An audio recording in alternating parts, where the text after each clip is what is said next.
en alguna oportunidad han estado un poco en la duda de que qué es primero el pensamiento, el lenguaje, pensamiento solo es posible a partir del lenguaje o no. El lenguaje es una parte del pensamiento y es posible por él, etcétera. Vamos a tratar de solucionar todas esas dudas el día de hoy. Probablemente también ustedes se han enfrentado en varias oportunidades a situaciones como este, ¿no? Ese tipo de acertijos en el cual uno tiene que darle un poco de vuelta para poder encontrar, hallar una respuesta. ¿Qué proceso psicológico sería el que nos permite encontrar la respuesta correcta? ¿Será la percepción? ¿Será el pensamiento? ¿Cuál es el proceso psicológico que nos permite dar respuesta? Cuando lo resolvemos, trabajamos nosotros con signos, trabajamos con imágenes, trabajamos con símbolos. ¿Con qué trabajamos para poder resolver un ejercicio como el que está ahí al frente? Vamos a tratar de dilucidar eso, vamos a tratar de revisar posibilidades y tener algo claro, ¿sí? Eh, Vamos a ver entonces qué cosa es pensamiento, cuáles son las principales funciones que cumple el pensamiento, qué es la creatividad, qué es el lenguaje, cómo se adquiere y cómo se va desarrollando. ¿Sí? Entonces vamos a revisar estos dos procesos hoy día para tratar de tener más claro lo que pasa en nuestro cerebro cuando pensamos o cuando hablamos. Empecemos por pensamiento. Cuando hablamos de pensamiento, hablamos de uno de los procesos cognitivos más complejos. Y es un proceso complejo porque implica la activación de otros procesos cognitivos. Cuando uno piensa, recurre a su memoria. Cuando uno piensa, utiliza también su atención, su percepción, su razonamiento, además de la memoria, ya dicho, activa emociones. Entonces, se activan muchos procesos cognitivos a la vez y se forma una respuesta que es en realidad una cadena de respuestas, que es una respuesta en bloque.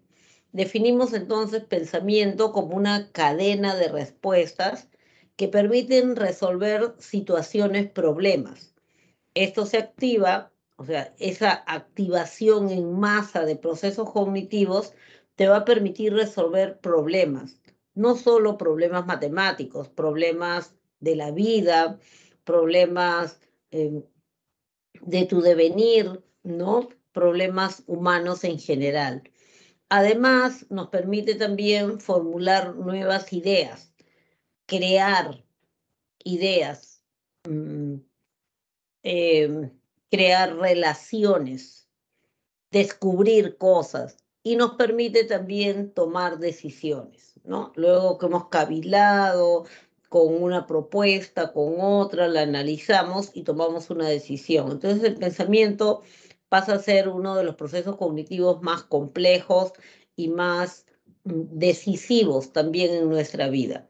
Básicamente, se le reconocen dos funciones: una función representacional, también llamada simbólica, y una función elaborativa. ¿Qué es la función representacional? Es la función que nos permite representar el mundo, ¿no? Re es un prefijo, representar es volver a presentar. Entonces, el pensamiento a través de esta función vuelve a presentar al mundo dentro de uno. O sea, vuelve a presentar al mundo objetos, personas, situaciones, hechos, las recreo, las vuelvo a presentar, las vuelvo a vivir, las vuelvo a ver dentro de mí, ¿no? Entonces estoy representando el mundo dentro de mí.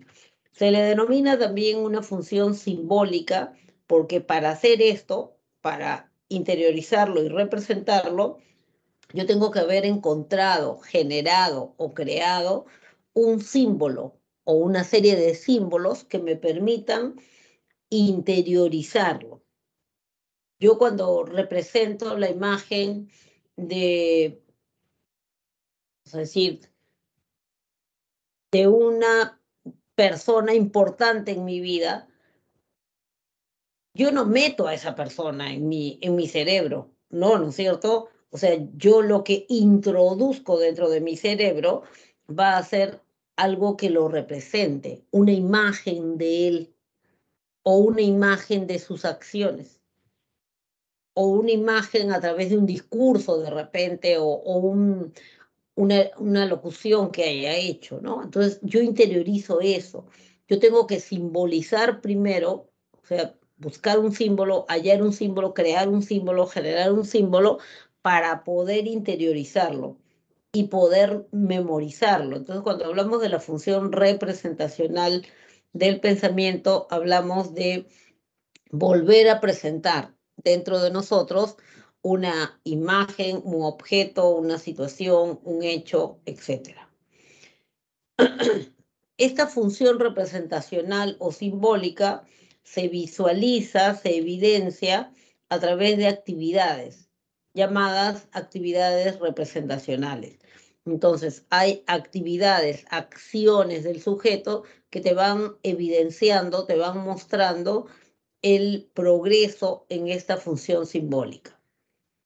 La otra función que se le reconoce al pensamiento es la función elaborativa. Elaborativa viene de elaborar. Elaborar significa crear. Entonces el pensamiento te permite crear. ¿Qué te permite crear?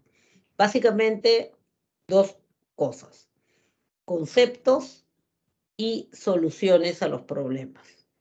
A través, gracias a el pensamiento, tú puedes elaborar conceptos. ¿Qué es un concepto? Un concepto es una clase, una categoría. Puedes crear un concepto o puedes darle solución a problemas, ¿ya? Darle solución a problemas, no solo matemáticos, problemas en general.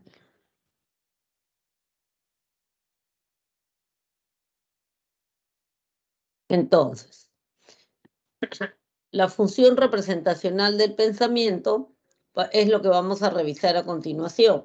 Y para esto hay una analogía muy útil, que es la analogía del lenguaje. Ay, chispas.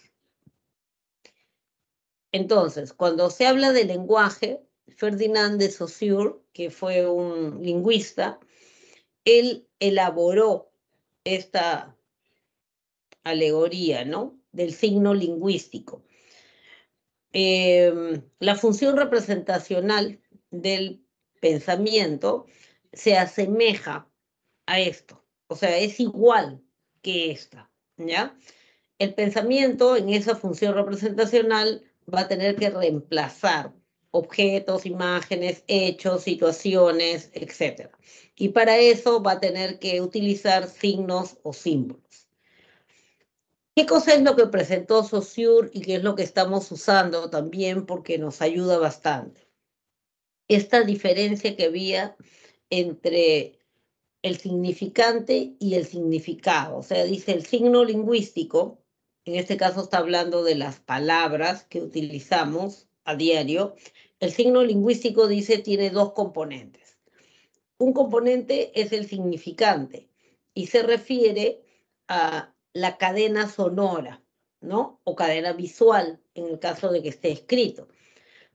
Entonces se refiere a la palabra que utilizo para representar algo. Ese algo es lo que se llama el significado. Entonces, yo puedo utilizar esa cadena sonora que resulta en gato, aquí en Perú, hablando el castellano, para hacer referencia a ese felino pequeñito que está dentro de la casa. Es una mascota, es doméstica, araña y maulla, ya.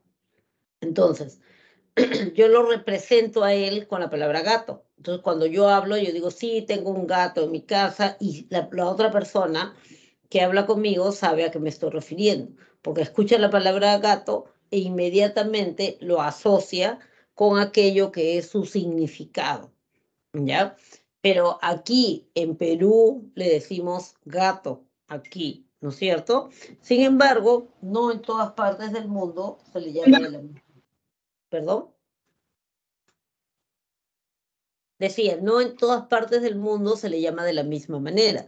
Si fuera en un país de habla inglesa, probablemente se referirían a él utilizando la cadena sonora que dice cat, ¿no? Si fuera en quechua, se diría mich. Si fuera en francés, se diría chat, ¿no es cierto? Entonces, hay diferentes significantes para un solo significado. El significado es el objeto, la situación, el hecho que tú has visto y que quieres interiorizar. O sea, lo real es el significado. Y el significante es la palabra, en el caso de que se trate de lenguaje, podría ser un signo, si se tratara de otra cosa, que yo utilizo para referirme a eso, objeto, hecho, situación, persona que estoy viendo. ¿Ya? En el caso del pensamiento sucede exactamente lo mismo. O sea, yo utilizo un símbolo o significante para representar algo. Ese algo se conoce con el nombre de significado. Vamos a ver. ¿Qué actividades representacionales se pueden observar en el desarrollo de la función simbólica? Jean Piaget es uno de los estudiosos, psicólogos estudiosos más importantes del pensamiento.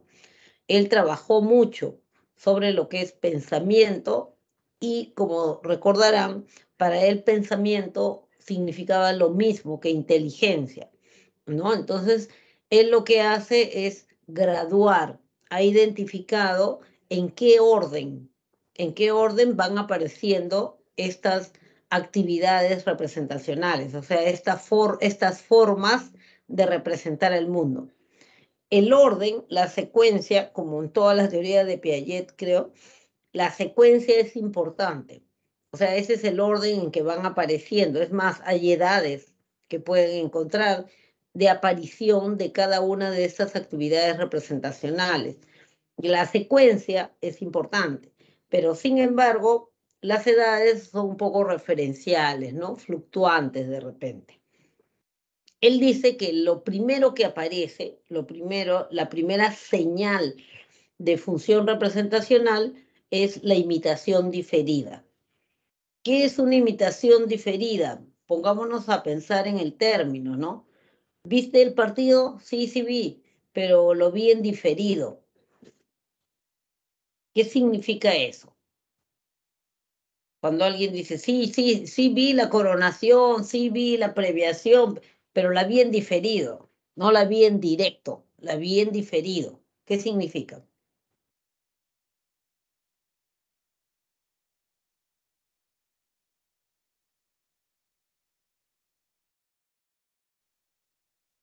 ¿Mm? ¿Qué significa que la vio en diferido?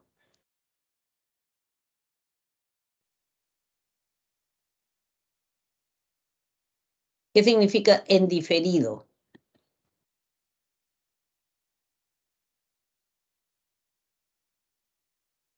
Que ¿Nada? no es vivo, que es después de ser grabado. Después que se produjo, ¿no es cierto? Después que se produjo. Yo digo, sí, sí, vi la premiación del equipo en directo, o sea, en el momento en que estaba pasando. Uy, no, yo la vi en diferido. Significa que la vi después que ya había pasado, ¿no? En este caso, si hablamos de la imitación, el significado, la acepción de la palabra es la misma. Una imitación diferida se refiere a una imitación que se hace de de un hecho, ¿no? De una actividad cuando el modelo ya no está presente. Cuando el modelo ya no está presente. Entonces, de repente, el niño observa que su papá, antes de salir de la casa, se mira en el espejo y se arregla el cabello. Entonces, después de un rato, él se acerca al espejo y se arregla el cabello igual. ¿Imitó? Sí, imitó. En presencia del modelo, o sea, su papá se estaba arreglando el cabello y el niño se estaba arreglando el cabello, no. Lo imitó cuando ya el papá se había ido. O sea, lo imitó en diferido, ¿ya? En ausencia del modelo. Eso significa imitación diferida. Entonces, para que esto sea posible, dice Piaget, tiene que haberse ganado, logrado una función simbólica. Porque cuando alguien imita en diferido, lo que hace es, sí, tienen razón los que están pensando en memoria, sí, guardar en su memoria un hecho, una situación, sí, lo guarda en su memoria, pero para guardarlo en su memoria, tiene que buscarle un símbolo, porque no puede guardar la situación en sí, ya, lo simboliza de repente con una imagen, como si le tomara una foto, y eso lo guarda. ¿Ya? Entonces, la imitación diferida implica, evidencia, muestra una función simbólica previa, ¿ya? Y por eso se dice que es una de las primeras actividades representacionales. Es lo primero que hace el niño, imitar en ausencia del modelo. O de repente también han sido ustedes testigos cuando alguien le pide a un niñito que imite a alguien, ¿no? A ver, baila como tu papá. Chiquito empieza a moverse, ¿no? Su papá ya no está ahí bailando, ya se fue a trabajar hace rato. Papá está acá, en su cerebro todavía, ¿ya? Y para tenerlo allí, ¿qué hizo? Para poder memorizarlo. Primero, simbolizarlo de alguna manera para poder guardar eso. ¿Ya? Entonces, a eso se llama imitación diferida. Dice Piaget que es la primera forma de representar el mundo. El primer indicio también. O sea, cuando tú ves que un niño ya imita en diferido, significa que ya empezó a trabajar esa función simbólica, ¿no? Si no puede imitar en diferido, no, pues no hay función simbólica, o sea, no ha logrado simbolizar algo. Un segundo momento es lo que se conoce con el nombre de juego simbólico. No hablamos de juego simbólico, ya hablamos de algo un poco más complejo. Un juego simbólico es una historia que el niño crea, que puede estar basada en hechos vividos, pero no los está copiando idéntico, sino que lo ha recreado. Quiere decir que le ha puesto mucho de su fantasía dentro de la historia. Sí tuvo como base un hecho vivido, por ejemplo, que lo lleves a vacunar de repente, ¿no? Lo llevas a vacunar, el niño lo vacuna, regresa a su casa, saca todos sus peluches, los pone en fila, les empieza a hablar y empieza a simular qué está haciendo. Está imitando, no está imitando, está jugando, pero es un juego simbólico, ¿ya? Una imitación sería algo diferente, de repente una acción más concreta, pero en este caso ha recreado toda una historia. Otra característica que los puede ayudar a identificar cuando se trata de juego simbólico es el hecho de que en el niño utiliza símbolos que tienen dos características. Son arbitrarios y son transitorios. ¿Qué significa eso? Decir que son arbitrarios se refiere al hecho de que no tienen por qué exactamente parecerse a lo que quieren representar, ¿no? Utiliza símbolos que son arbitrarios. Puede no parecerse en nada, pero él quiere que represente eso y lo usa, si quieren, antojadizamente o porque no encuentra otra cosa. Ya está, utilizó. Está jugando a que prepara una ensalada de frutas. Está picando. No te olvides de la sandía. Claro, la sandía. Mira, no hay nada que se parezca a la sandía. Solo encontró este lapicero. Entonces dice, ya tengo, acá tengo la sandía. Dígame en qué se parece esto a una sandía. Color, no. Forma, tampoco. Es arbitrario. O sea, los símbolos que utiliza el niño son arbitrarios. No tienen necesariamente que parecerse a lo que él está tratando de simbolizar. No, son arbitrarios. Para él es una sandía porque lo necesita. Punto. Esa es toda su razón. Y son transitorios porque en el mismo juego, o sea, en la misma historia, esto que ha significado o que ha simbolizado una sandía, puede en otro momento simbolizar otra cosa. Ya terminó, ya está lista la ensalada de frutas, traigan sus dulceritas para servirles. Ya acá están todas las dulceritas, sirve rápido, yo voy a repartir. Ya, muy bien. Ya esto le das a la mami, esto le das a mi hermana, etcétera, ya está, estoy repartiendo. ¿Y la cuchara? La cuchara. Acá está, esta cuchara. Esta era la sandía, ¿se acuerdan? Ahora es la cuchara. ¿Por qué? Porque necesita una cuchara. Entonces, ese detalle es importante, porque ese detalle les va a ayudar a ustedes a identificar cuándo se trata de un juego simbólico. Utiliza símbolos, siempre utiliza símbolos. Y los símbolos generalmente son arbitrarios y o transitorios.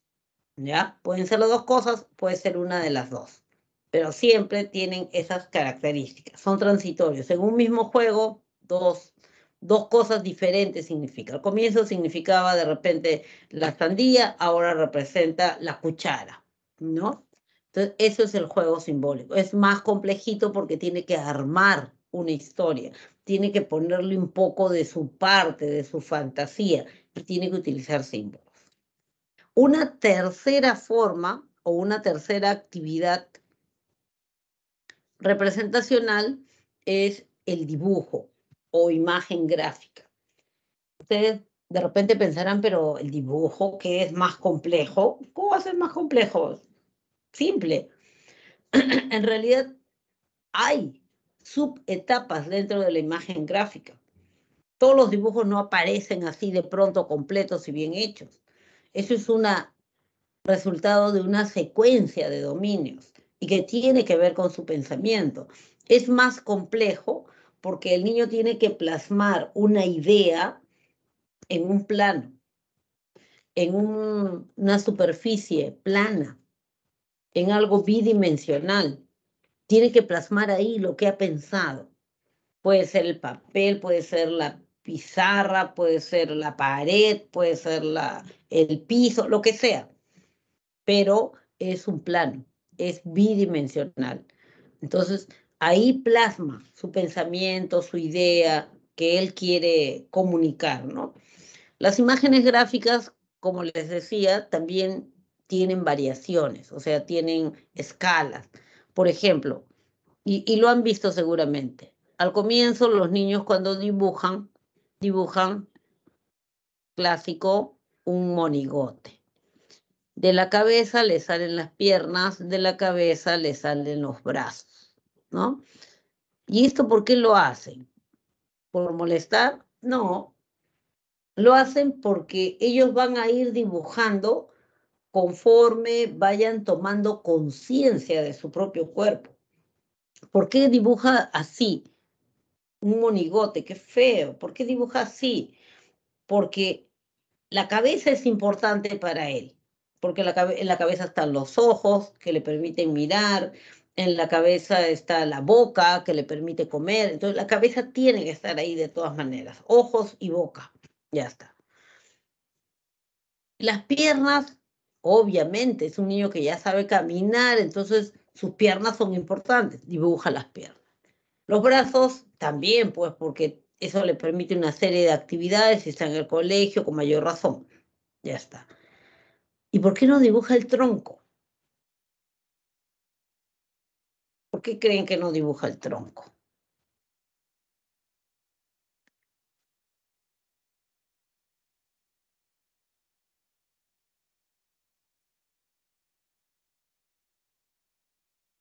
Ya, ahí vamos a aclarar en un ratito, ¿ya? Entonces, no dibuja el tronco porque todavía no es consciente de la importancia que pueda tener. Ustedes pueden decir, pero en el tronco está el corazón, ¿cómo, qué más importante, no? Pero él, ¿qué sabe? ¿Qué le interesa? O sea, no, él le interesa sus manos, claro, porque con eso hace, realiza cosas, sus piernas, porque con eso corre, sube, va, camina, todo, y su cabeza, porque ahí están los ojos, ahí está la boca. Es más, la nariz aparece ya a los 7, 8 años más o menos. Antes no. Entonces, a medida que va creciendo, a medida que va tomando más conciencia del mundo, el niño va volviendo su imagen gráfica más fidedigna a la realidad, o sea, más fiel a la realidad, más parecida. Ya hará pues el muñequito que tienen ahí de palitos, después ya le dará de 2 dimensiones, etcétera, etcétera. Después aparece la nariz, después aparecen las orejas, etcétera, etcétera. ¿Ya? Entonces, esta sería la tercera etapa o la tercera actividad representacional. Una siguiente actividad representacional es lo que se conoce con el nombre de imagen mental. Pero cuando se habla de imagen mental, en realidad, con más precisión, se está refiriendo al, a la manipulación que se hace con imágenes mentales. Se está refiriendo a las operaciones que se hacen con imágenes mentales. ¿Qué operaciones, qué acciones voy haciendo con las imágenes? No con mis objetos concretos, no con los objetos, no, con las imágenes. Eso es mucho más complejo todavía. Ustedes de repente en alguna ocasión han dado algún examen, ay, perdón, algún examen, algún ejercicio, alguna prueba que tiene que ver con trabajar con imágenes mentales, o sea, manipular, accionar imágenes que son solamente mentales, ¿no? Por ejemplo, cuando ustedes tienen que resolver un ejercicio de razonamiento lógico en general, y supongamos que les pongan una imagen y les digan, imagínate que tienes un papelito cuadrado, ¿ya? Y que este papelito cuadrado lo tienes que doblar por la diagonal. Ya está. ¿Cómo te queda la figura? Ah, me queda como un triángulo rectángulo. Claro, te queda así. Ahora búscale el punto medio al lado más largo y deslízalo hasta el vértice frontal, ¿no? Y dóblalo por ahí. O lo doblo y entonces me va a quedar algo así. Ya está. Ahora perfora la parte media de la base. Ay, chispas, ya.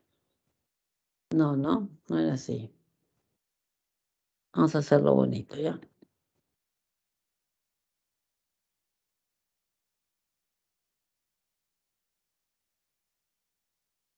Ya. Entonces teníamos así, el papelito había quedado así y yo perforé aquí en medio. Aquí en medio. Un puntito, ¿ya? Ahora abre el papelito y dime cómo quedaron los orificios. Tal vez quedaron así o tal vez quedaron así o tal vez quedaron así o tal vez quedaron así. Cuando tú empiezas a hacer todo ese manipuleo de imágenes, o sea, empiezas, ya, tienes tu papelito cuadrado, lo doblas por la diagonal, lo vuelves a doblar, perforas, abres despacito sin que se te mueva el papel para saber dónde han quedado los orificios, estás haciendo justamente eso más complejo que se llama imagen mental, ¿ya? Eso es lo que estás haciendo, imagen mental. Y eso obviamente es complejo, pues, es complejo, ¿ya? Pero lo más complejo en la función representacional, o sea, la actividad representacional más compleja, más compleja, es el lenguaje. Cuando nosotros adquirimos un lenguaje, lo que adquirimos es una serie de palabras que arbitrariamente representan objetos, situaciones, hechos, simplemente por consenso, nada más. El lenguaje no es una señal, no es parecido a lo que representa, de ninguna manera. Es un sistema de signos y símbolos que es arbitrario. Arbitraria y consensualmente se ha quedado en que, por ejemplo, mota, o a, sea, represente esto, sea esto. Pero ¿qué tiene que ver esto con la o a? ¿Qué tiene que ver? Nada, no tiene absolutamente nada que ver. Pero así hemos quedado, pues. Hemos quedado en que así se llama, ¿no? Se llama así. Entonces el lenguaje es la actividad representacional más compleja que existe. Es la más compleja. Y es la forma de simbolizar objetos, situaciones, hechos del medio.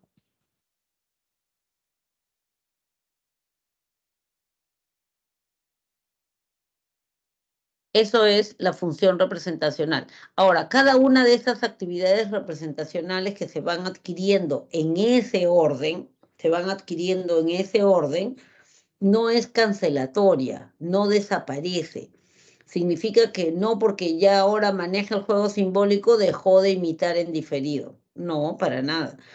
Significa que ahora porque dibuja ya no hay juego simbólico, ya no hay imitación diferida, tampoco. Significa que porque ahora dominas imágenes mentales, o que tú ya sabes qué significa actividad, acciones entre imágenes mentales, ya no imitas en diferido, ya no juegas simbólicamente, no, de ninguna manera. O sea, no tiene nada que ver, no anula a la siguiente, sino se van conservando dentro de tu repertorio.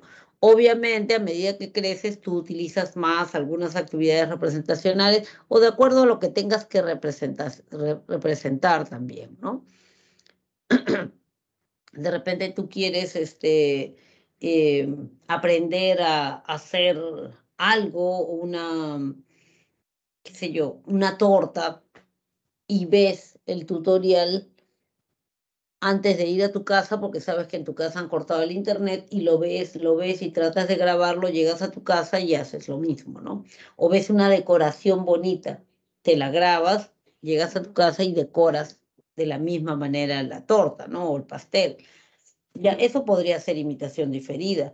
O tú recreas, juegas, viviste un acontecimiento determinado y después tú lo recreas, escribes una obra de teatro de repente. Podríamos decir que sí, de alguna manera es un juego simbólico.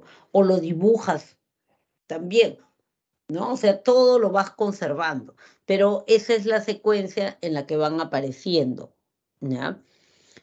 Luego tenemos la función elaborativa del pensamiento. La función elaborativa del pensamiento es la función, o sea, el pensamiento te permite elaborar. Elaborar significa crear. ¿Qué te permite crear? Conceptos, y te permite crear también soluciones a problemas, ¿ya? Me permite crear conceptos y me permite dar soluciones a problemas. Empecemos por los conceptos. ¿Qué es un concepto? A ver, os escucho. ¿Qué es un concepto?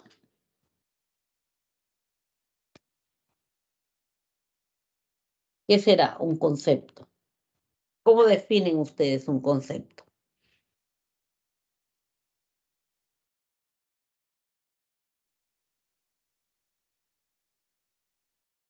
¿Por qué será importante? Un concepto es una definición de una palabra.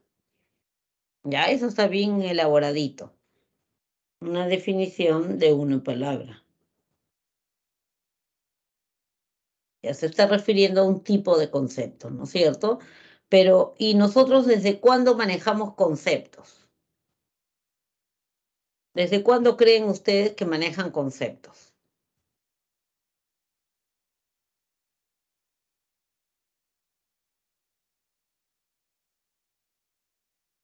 ¿Desde qué edad?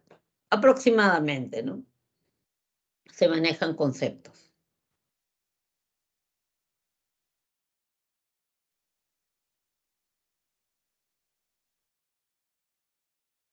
¿Desde que somos niños, acaso? Desde que somos niños, sí, sí, claro que sí. Bien, gracias. Desde que somos niños, es verdad. Nosotros aprendemos a elaborar conceptos desde chiquititos y lo hacemos de manera espontánea, no porque alguien se siente a enseñarnos cómo elaborar un concepto. Un concepto es una clase, ¿ya? Y el concepto es importantísimo, importantísimo para poder comunicarnos. Si no manejáramos conceptos, no podríamos comunicarnos. Por ejemplo, préstame tu lápiz. Sabe que me puede dar un lápiz de repente de colores, verde, o me puede dar un lápiz azul, o me puede dar un lápiz de dos colores, ¿no? La cobertura de dos colores, blanco, grueso, delgado, mordido, con borrador, sin borrador, grande, chico, cualquier es lápiz. Yo solamente dije, préstame tu lápiz, pero como maneja, como tiene el concepto de lápiz, entonces no hay problema. O sea, se dan cuenta cómo manejar un concepto, dominar un concepto, te sirve para comunicarte.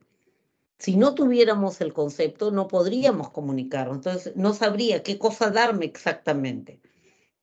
Diría de repente, pero ha dicho lápiz, ¿y este es lápiz o no es lápiz?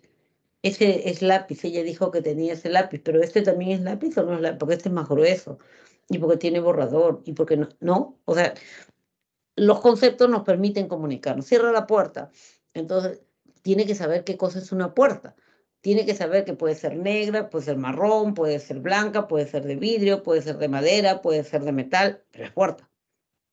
¿Por qué? Porque tienes el concepto de puerta. Entonces, la formación de conceptos es vital para la comunicación, es También básica. depende del contexto en que se encuentren, ¿no? Exacto, además tú adicionas eso. O sea, el concepto, generalmente los conceptos tienen varias acepciones. Entonces, de acuerdo al contexto, como tú bien dices, uno va a agarrar una acepción o va a agarrar otra acepción, ¿cierto? Entonces, si están hablando de votar y están hablando en función de repente a, a un proceso electoral que se ha convocado, yo sé que es ir y echar mi voto. Pero si me lo está diciendo mi mamá que acaba de juntar las bolsitas con los desperdicios, sé que se trata del verbo botar, arrojar, ¿no es cierto? Entonces, de acuerdo también a eso, ¿no? Al contexto, a la situación en sí. Y por eso es que los conceptos generalmente nosotros los elaboramos de manera espontánea. Aprendemos a elaborar conceptos por nuestra propia cuenta, ¿no? Claro, ya más grandes vas afinando tu forma de definir, tu forma de elaborar tus conceptos. Muchos conceptos los aprendes porque te los enseñan también, pero muchísimos más los aprendes porque los necesitas para comunicarte. Por ejemplo, eres chiquitito y ¿cómo te enseñaron qué cosa era un polo? ¿Qué cosa era un pantalón? ¿Qué cosa era una silla? No sé. Me imagino porque siempre me la mencionaban, pero no te mencionaban con la misma silla. Entonces, la secuencia que se sigue es la que tienen allí al frente. ¿Qué cosa es lo que hacemos? Viene la mamá y dice, viene del mercado y te dice, mira, te compré esta sillita. Esta silla es para ti. ¿Es mía? Sí, es tu silla. Silla, ¿no? Sí, tu silla. Ya. Es rojita, de plástico, pequeñita. Es silla, ¿no? Sí, es tu silla. Otro día vas donde la abuelita y la abuelita te dice, un ratito déjame que estoy terminando de sacar lustre al piso, quédate sentadita en esta silla. ¿Es tu silla? Sí, es mi silla. Siéntate acá, tranquilita, un ratito nada más. Es de madera, marrón, alta. Es silla, ¿no? Sí, es silla. Ya tiene 2 modelos de silla. Va a la oficina de su papá y su papá le dice, ahorita termino de enviar esto y salimos. No te preocupes, quédate en esta silla. ¿Es tu silla? Sí, es mi silla. Es tu silla, ¿no? Sí, silla. Yo te presto, no te preocupes. Y es negra de cuero giratoria. 3 modelos de silla. Va al inicial y la profesora le dice, mira, este va a ser tu sitio y esta es tu silla. ¿Es mi silla? Sí, es tu silla. Verdecita de madera pequeñita. Silla, silla, silla, silla. Tiene 4 modelos de silla. Lo primero que va a hacer el niño, lo primero que va a hacer el niño es justamente lo que se ha marcado aquí, observar todos los objetos del universo, de su universo, o sea, del universo llamado silla. Dijeron que era silla, que era silla, que era sillas, que era silla. Observa los objetos, que ya los tiene acá guardados, ¿no es cierto? Los observa, observa todo ese universo y se va a fijar, va a identificar cuáles son las características comunes o esenciales. ¿Cuáles son las características que se repiten en todas? ¿En qué se parecen todas? Una vez que he identificado las características que son semejantes en todas, las va a juntar todas esas características las junta y le pone un nombre. ¿Qué nombre le va a poner? El nombre que todo el mundo ya le dijo, silla. Entonces, todas estas características comunes, todas estas características que son aquellas en las que se parecen todos los objetos, yo le pongo nombre, ¿no es cierto? Y le pongo el nombre silla. Sintetizo todos los atributos comunes en una palabra, la palabra silla. Ya está. Entonces ya tengo mi concepto de silla. Ya sé que puede ser de plástico pequeña, puede ser de madera marrón alta, puede ser de cuero giratoria, puede ser de madera pequeña verdecita, pueden ser todas ellas. Ya tengo mi concepto de silla.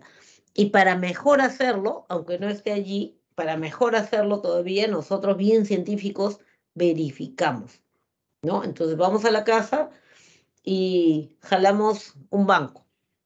Mami, aquí tu silla. No, hijito, eso no es silla. ¿No silla? No, eso no es tu silla. Eso no es silla, papito. Esto es silla. Y le pongo la silla al costado. ¿Qué hace el niño? Va a comparar y se va a fijar cuál es la diferencia.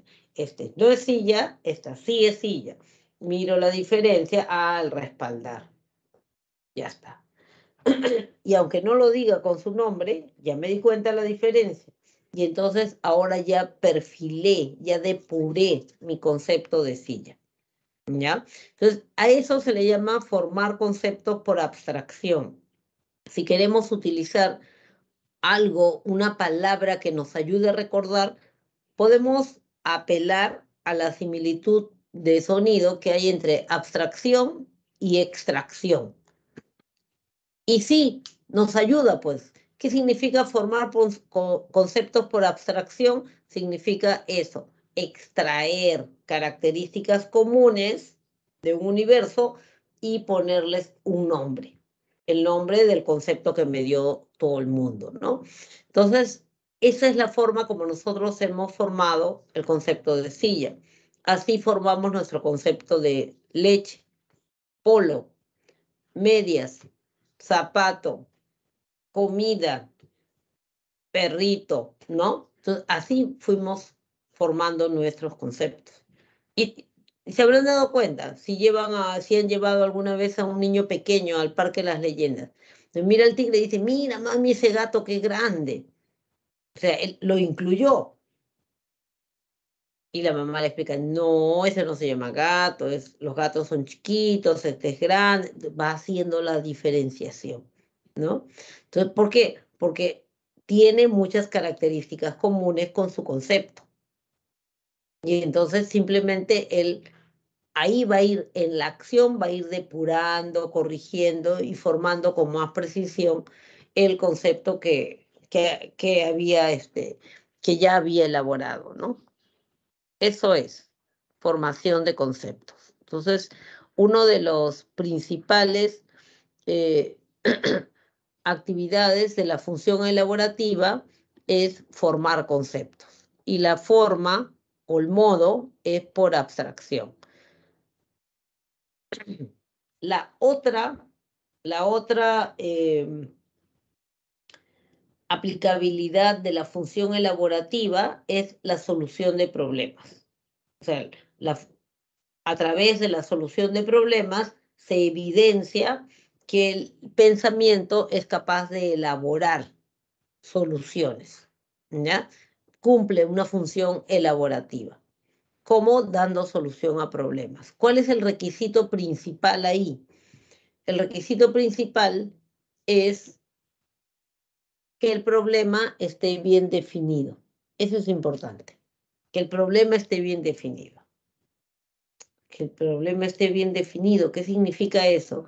Que esté claro, que esté detallado.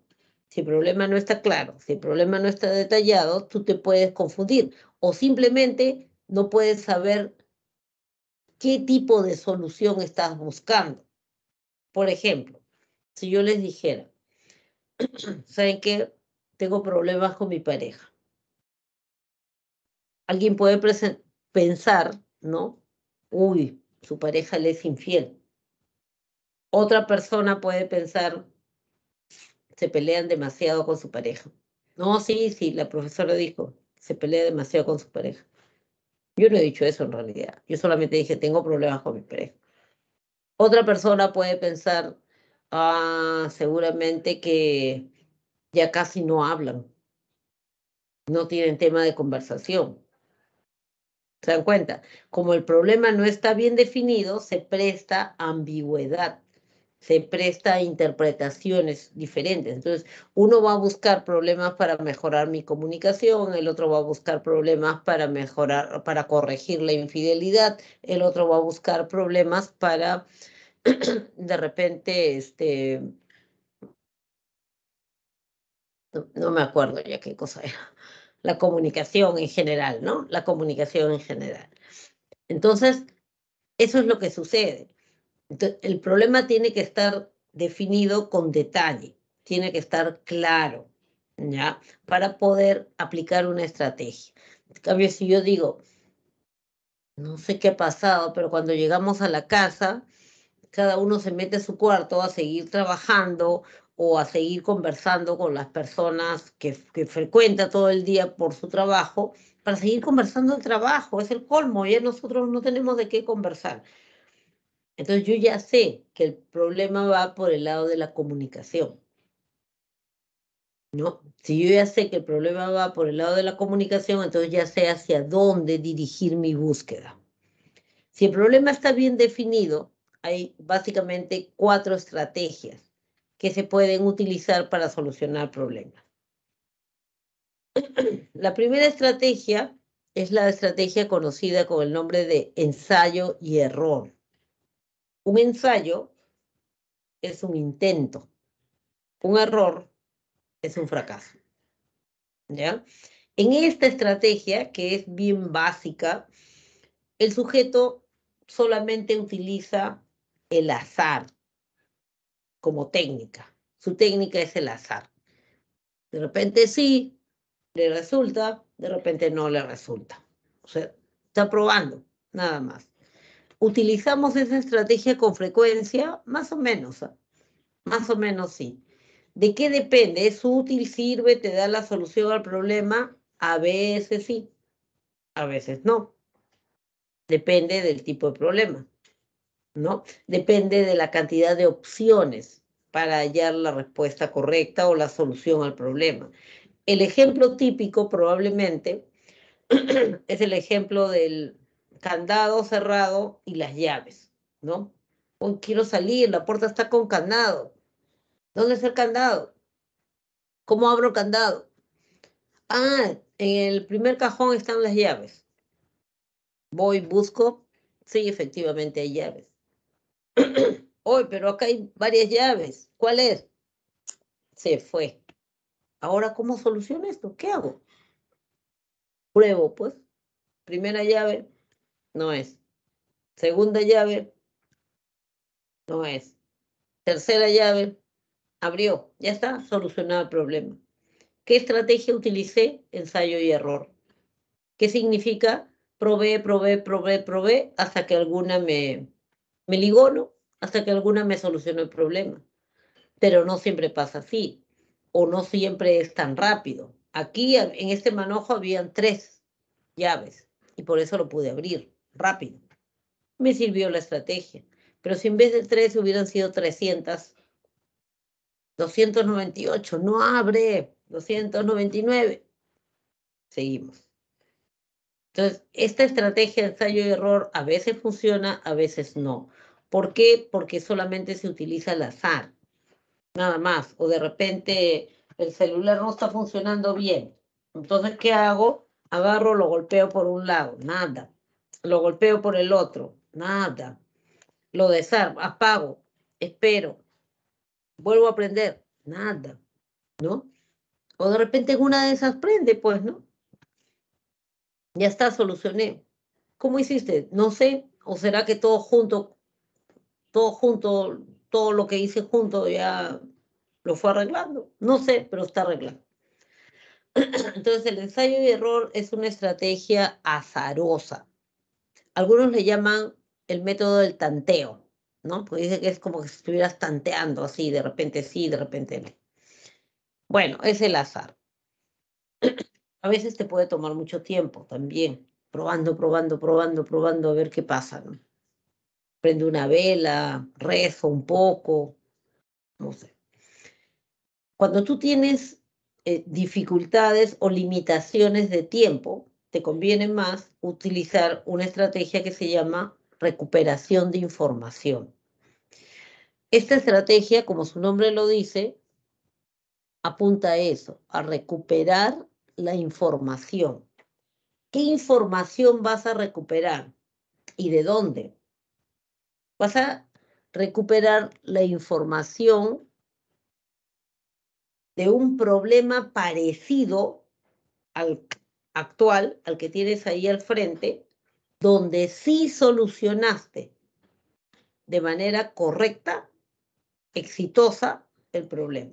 Entonces yo digo, ¿cómo se hacía? ¿Cómo hizo? Un amigo me contó, vamos a suponer, uy, se me cayó el celular al agua. ¡Ah! ¿Ahora qué hago? Dios mío, ¿qué hago? ¿Qué hago? Ya se malogró. Ah, me acuerdo que fulanito me dijo de que le pasó lo mismo, lo desarmó todito, sacó todas las piezas que pudo y lo metió en una bolsa de arroz crudo y lo dejó ahí varias horas. Luego lo sacó y volvió a armar su celular y ya estaba funcionando. Voy a hacer lo mismo, pues. Agarro, desarmo, ¿qué puedo sacar acá? La memoria, nada más, lo único que puedo sacar, bueno, ya no importa, seco con lo que puedo y lo meto al arroz. Ya está. Espero, ya, bueno, lo dejo hasta mañana. Mañana lo saco de la bolsa de arroz y le pongo la memoria, todo lo armo, prendo. Puede que sí solucione. Sí, prendió. Uy, a mí también me pasó lo mismo, hice igual que ustedes, pero Nada. ¿Estás seguro? Sí. ¿Pero qué habrá pasado? De repente se te quedó mucho rato en el agua. Bueno, en realidad sí, porque yo perdí de vista mi celular y, y después lo encontré, después de varias horas lo encontré y estaba adentro del balde de agua. No sé cómo se ha caído ahí. Ah, pero estuvo por horas sumergido. El problema no es igual. O sea, la recuperación de información te va a ser útil mientras más parecidos sean los problemas. Mientras más parecidos sean los problemas, bueno, se me cayó el celular, al toque lo recogí y ya hice toda la operación indicada. Igualito le pasó a mi amigo y se solucionó. Y sí, me solucionó a mí también. Los problemas eran parecidos. Pero en el caso de este tercer amigo, ya no, pues, porque él lo dejó por horas y adentro del balde de agua. Ahí se quedó sumergido varias horas. Es diferente, pues, la situación. No garantiza que solucione el problema. Pero la recuperación de información sí es útil cuando tú tienes situaciones semejantes que tienes que resolver y tienes una limitación de tiempo, o sea, tienes un tiempo limitado para poder utilizar. Ahí sí es útil. Y un examen es una situación, problema, que tiene un límite de tiempo. Entonces, esta estrategia es muy útil para los exámenes. ¿Cuál es el requisito principal? Que tú tengas almacenado en tu memoria situaciones parecidas a las que te vienen en el examen. Un problema así, yo he visto cómo se hacía, saco, pues, aplico. Ahí me es útil, me ayuda a resolver rápido, porque me acuerdo de una situación parecida y lo aplico, ¿ya? Pero el requisito principal es que tú tengas muchas situaciones parecidas guardadas en tu memoria. Si tú no tienes muchas situaciones parecidas guardadas en tu memoria, ¿de dónde lo sacas? ¿De dónde lo vas a sacar si tú no has guardado? ¿De dónde lo vas a sacar?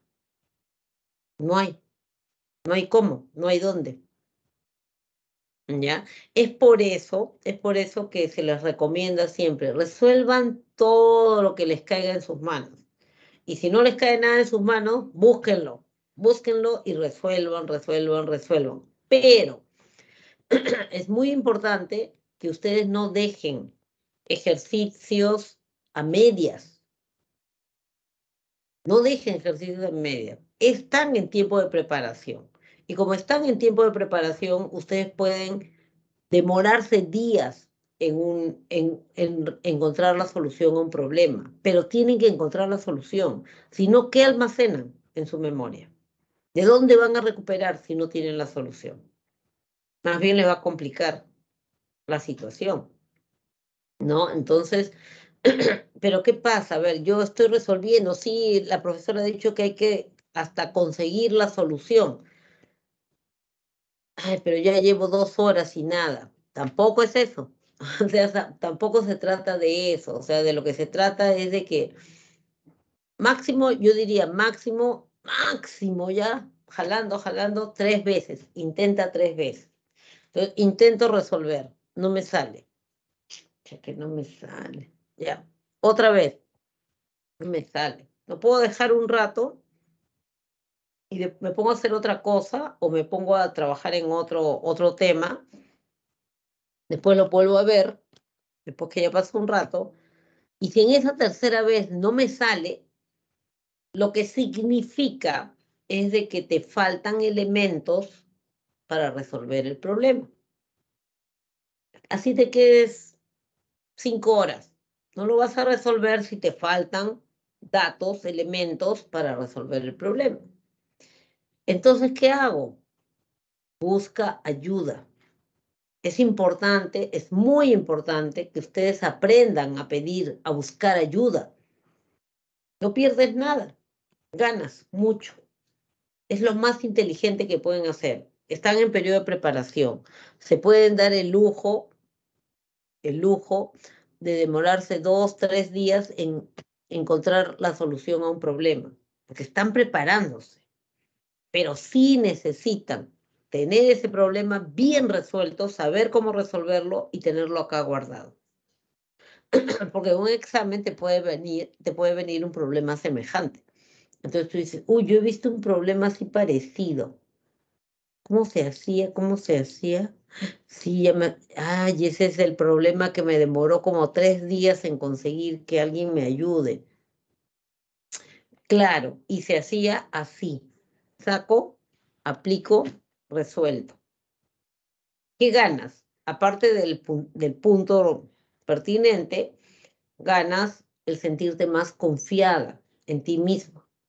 Ganas el mejorar, mantener o mejorar, generalmente mejorar tu estado anímico. Me siento bien, me siento contenta, me siento entusiasmada, estoy confiando en mí misma porque he podido resolver bien esto.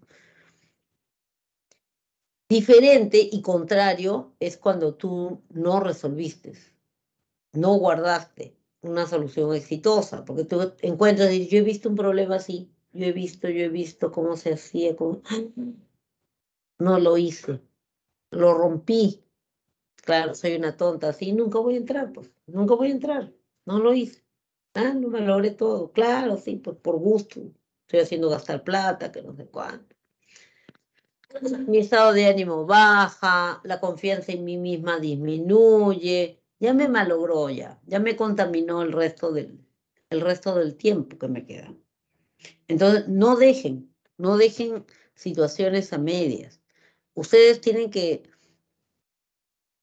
aprender que no tenemos la obligación de saber todo en la vida. No tenemos por qué saberlo todo, pero sí tenemos de repente la obligación, sobre todo si están preparándose, de buscar ayuda, o por lo menos intentar, ¿no? Voy, le pregunto a un amigo que sé que domina este tema, le pregunto a tal persona, a tal pariente que sé que domina esto, explícame cómo hago esto. Mejor todavía, le llevo lo que he hecho. Mira, hice esto. Dime, ¿en qué me equivoqué? ¿Dónde está mi falla? Entonces, ¿por qué necesito tener guardado aquí soluciones exitosas? Si yo no tengo guardado soluciones exitosas, ¿de dónde voy a sacar las que necesito en el momento del examen? Y si yo no he podido resolver el problema, busco que alguien me ayude a resolverlo, que me diga, que me explique, que me cuente, no que me copie. No copiarme de él, no, quiero entender, quiero saber, quiero poder hacerlo solo, quiero poder decir, ya, se hace así y aplico lo mismo. Entonces, bien importante eso. Es bien importante tener un buen repertorio de problemas bien resueltos. Tercera estrategia, la estrategia denominada algoritmo. El algoritmo es una suerte de instructivo, ¿ya? Es como si fuera un manual, una receta. Primero haces esto, segundo haces esto, tercero, cuarto, quinto, sexto, etc. Solucionado, ya está. El uso de algoritmos sí te garantiza al 100% la solución de problemas. Pero hay dos detalles. Uno, el algoritmo funciona en las ciencias fácticas, las ciencias con números, trigonometría, álgebra aritmética. Ahí funcionan los algoritmos. Ahí sí funciona, no en las ciencias humanas. No hay un algoritmo para que te lleves mejor con tu papá, un algoritmo para que tu pareja te sea fiel. No existe eso. ¿Por qué? ¿Por qué no existe? A ver, ¿por qué creen que no existe?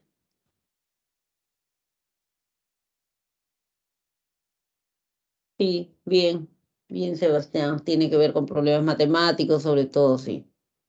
Un conjunto de pasos para llegar a solucionar el problema. Ajá. ¿Por qué los algoritmos no funcionan en las ciencias humanas?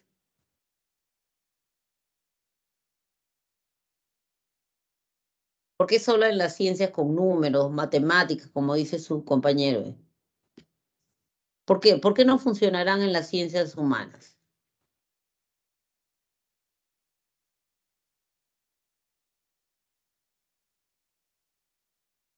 ¿Qué dice?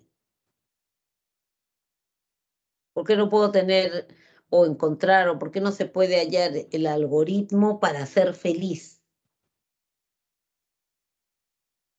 Porque son diferentes situaciones El y tienen comportamiento humano resultados. no es predecible, las situaciones son diferentes para cada persona, ambos tienen razón, porque el ser humano es multideterminado. Nosotros somos multideterminados, no hay un algoritmo. Entonces la psicología no existe, es una mentira. No, o sea, existen leyes, existen reglas, existen métodos, existen estrategias que tú como profesional responsable aplicas a la persona en particular que tienes enfrente. Tú lo aplicas, o sea, lo adaptas a esa persona, a su propia vida. Por eso se hace una historia personal, porque no todo el mundo es igual. Y porque no todo el mundo, yo no puedo agarrar el recetario y decir, ansiedad, uno, tengo que hacer esto, dos, tengo que hacer esto otro, tres, no se puede. O sea, depende del caso particular, de la persona que tienes enfrente. Entonces, para las ciencias humanas no funcionan los algoritmos. Por eso no funcionan. Porque los algoritmos son pasos rígidos que debes seguir. No te puedes saltar ninguno. No puedes cambiar uno por otro. Tampoco, no puedes hacerlo. Tienes que seguir primero esto, segundo, tercero, cuarto, quinto, sexto, séptimo, etcétera, solucionado el problema. Sí te garantiza el 100% la solución del problema, pero si cumples rígidamente con el algoritmo. Ahora, segundo detalle, que el algoritmo a veces puede ser demasiado laborioso. Sí, sí, me acuerdo el profesor, empezó a resolver aquí, aplicó la fórmula de no sé cuánto y siguió y aplicó esto otro y se convirtió en este ejercicio, entonces aplicó esto y esto y esto y con la justa tenía pizarra y acá está la solución. Pero si voy a hacer todo eso, se me acaba todo el tiempo del examen. Pero seguramente el profesor les dijo también, no se preocupen alumnos, porque yo les voy a dar un atajo. Les voy a enseñar un truquito. Haces esto, con esto, solucionado. A ver, compara. Sí, profesor, tiene razón, salió igual. Sí, pues sí, funciona. Él aplicó, les explicó, les enseñó una estrategia denominada estrategia heurística. La palabra heurística viene de eureka. Eureka es una interjección que muestra sorpresa ante lo novedoso, ante lo nuevo, ante lo innovador. La estrategia heurística, las estrategias de heurística utilizan pensamiento creativo, ¿ya? Utilizan pensamiento creativo para resolver problemas. Y aquí hay que tener cuidado con lo siguiente. Utilizan pensamiento creativo para resolver problemas, o sea, para darle solución a los problemas, ¿ya? No significa que una persona que pueda ser muy fantasiosa o muy creativa, bueno, agarra los datos y hace cualquier cosa con ellos y luego te dice cualquier cosa y no te soluciona el problema. Entonces no ha utilizado una estrategia heurística, porque las estrategias heurísticas son estrategias de solución de problemas. Si utiliza un atajo, se utiliza un truquito para solucionar el problema y lo soluciona, es una estrategia heurística, ¿ya? Ahí sí hablamos de una estrategia heurística. Y ahí les han colocado algo que sí, bueno, es importante que lo mencione porque de repente podría venir hasta en una pregunta. ¿Qué tienen que ver los estereotipos de las carreras ahí? El hecho es de que muchas veces en representación de esos atajos se utilizan estereotipos. Ya se utilizan estereotipos para poder hacer elecciones. Por ejemplo, ya no nos vamos a quedar en las carreras solamente. Vamos a suponer, tengo que comprar urgente, tengo que comprar, qué sé yo, una impresora. Entonces, uy, mira, hay todas estas marcas de impresoras y ahora ¿cuál compro? Yo no sé qué comprar, o sea, tengo que tomar una decisión rápida. Entonces digo, esta es marca Hitsi, no, nunca he escuchado. Esta es marca Zumbi, tampoco, nunca he escuchado. Esta es marca Delta, no escuché. Esta es marca, no sé, Samsi, no, tampoco he escuchado. Esta es HP. Ah, el HP sí, me acuerdo que una amiga tenía también HP, son buenas. Ya voy a comprar esto. O sea, me guío por el estereotipo que tengo. Entonces, como mi estereotipo dice, todos los productos HP son buenos, entonces digo, ah, ya es HP, ah, ya debe ser bueno, entonces, y lo compro. Igual con las carreras, ¿no? Universitarias, igual con otras elecciones que tenga que tomar. Entonces yo digo, por ejemplo, Gloria, ah, la leche Gloria es buena, pero yo tengo que comprar atún, pero acá hay un atún Gloria. Ah, es Gloria, debe ser bueno, pues. O sea, basándome en un estereotipo, yo hago una elección. Yo resuelvo mi problema. En este caso, el problema sería la compra que tengo que hacer. ¿Ya? Entonces, habrán visto allí de que hay o que se dan dos tipos de pensamiento, ¿no? Se dan dos tipos de pensamiento. El pensamiento creativo y el pensamiento lógico. Pensamiento creativo es el que va a dar lugar a la creatividad. Acá voy a incidir nuevamente lo que les decía en la estrategia heurística. Hablamos de creatividad cuando la persona es capaz de generar nuevas ideas, pero que tengan utilidad social, que tengan utilidad, que sean útiles. No hablamos de creatividad cuando la persona simplemente es fantasiosa y habla disparate y medio, pero que no es útil. Entonces no decimos que tiene un pensamiento creativo, podemos decir que tiene un pensamiento muy fantasioso, tiene un pensamiento muy ingenioso, pero solo utilizamos la palabra creatividad cuando esa idea, esa forma innovadora que presenta tiene utilidad, es útil para algo o soluciona problemas. Pero también puede ser algo perjudicial, ¿no? Y hablar de creatividad para algo perjudicial. No, Sí, generalmente se utiliza la palabra creatividad para referirse a algo que tiene utilidad social. Ahí podría ser astucia, algo por el estilo, ¿no? Pero no la palabra en sí, creatividad. Ah, ya, esa es otra cosa. Encontramos dos tipos de pensamiento. El pensamiento lógico, que es el pensamiento dirigido, el pensamiento que busca una solución lógica, y el pensamiento creativo, que de alguna manera es un pensamiento más amplio, más diverso, pero que soluciona el problema también, de una manera diferente, pero soluciona el problema. ¿Ya?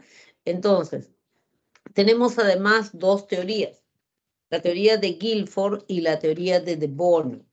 Edgar de Bono y Guilford son estudiosos que por otros motivos trabajaron lo que era pues el, el pensamiento, ¿no? Estudiaron el pensamiento.